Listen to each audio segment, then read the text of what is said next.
तो गाइस, तो कैसे हो आप सभी लोग। तो आज हम जो अपनी मिनी सिटी को जो साफ़ करने वाले हैं, तो मैंने पानी तो डाल दिया है, तो अभी फटाक से साफ़ करते मैं आपको दिखाता हूँ।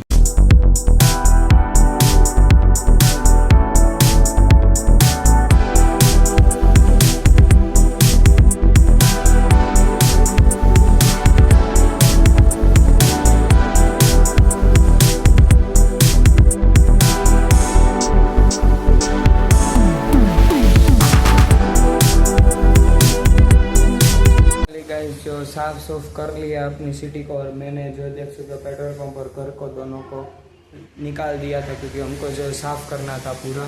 तो चलो अभी सूख जाए, बाद में हम देख सकते हो कि अपनी सिटी को जो पूरा भिगा दिया, अभी सूख जाए, बाद में हम मिलते हैं व्लॉग के पार्ट नंबर 2 में। तो सब चैनल में नए हो ना, तो सब्सक्राइब एंड लाइक कर देना, और मिलते हैं अगले वीडियो पे।